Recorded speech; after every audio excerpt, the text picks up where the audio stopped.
நாடாளுமன்ற தேர்தல் நெருங்கியுள்ள சூழ்நிலையில் தேமுதிக எந்த கட்சியோடு கூட்டணி வைக்கப் போகிறது, அதிமுகவுடனா அல்லது பாரதிய ஜனதா கட்சியுடனா என்பது தொடர்பாக இன்னும் அதிகாரப்பூர்வமாக முடிவு தெரியாத சூழ்நிலையில் அதிமுக கூட்டணியில் நேற்று இரவு பிரேமலதா விஜயகாந்தின் இல்லத்தில் அதிமுக நிர்வாகிகள் சந்தித்து பேசியதாகவும் அப்போது அவருக்கு 5 இடங்கள் கொடுப்பதற்கு அதிமுக சம்மதித்து விட்டதாகவும் இதனால் தேமுதிக அதிமுக கூட்டணி உறுதியாகிவிட்டதாகவும் இப்போது தகவல் வந்திருக்கிறது. தேமுதிக கட்சி விரும்பும் மதுரை, விருதுநகர், கள்ளக்குறிச்சி உள்ளிட்ட இடங்களையும் ஒரு ராஜ்யசபா சீட்டையும் கொடுப்பதற்கு அதிமுகவினர் ஒப்புக்கொண்டதாக தகவல்கள் வெளியாகி இருக்கிறது. ஆனால் இன்னும் அதிகாரப்பூர்வமான அறிவிப்பு வெளியாகவில்லை. இருந்த போதிலும் பாரதிய ஜனதா கட்சியின் தரப்பிலும் தேமுதிகவுடன் கூட்டணி வைப்பதற்காக விஜயகாந்திற்கு பத்மபூஷன் அறிவிப்பு முதல் பிரதமர் நரேந்திர மோடியே விஜயகாந்த் குறித்து ஒரு பக்க கட்டுரை எழுதிய சூழ்நிலையில் பாரதிய ஜனதா கட்சியும் தேமுதிகவை தங்களது அணியில் இணைப்பதற்கான முயற்சியில் ஈடுபட்டது என்றும், ஆனால் அந்த முயற்சி வெற்றியடையாமல் இப்போது அதிமுக கூட்டணி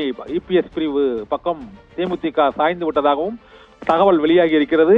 இன்று தலைமை தேர்தல் ஆணையருடன் அனைத்து கட்சி பிரதிநிதிகள் கூட்டம் முடிவடைந்த பின்னர் இது தொடர்பான கூட்டணி முயற்சிகள் அடுத்த கட்டத்திற்கு செல்லும் என எதிர்பார்க்கப்படுகிறது. பவித்ரா.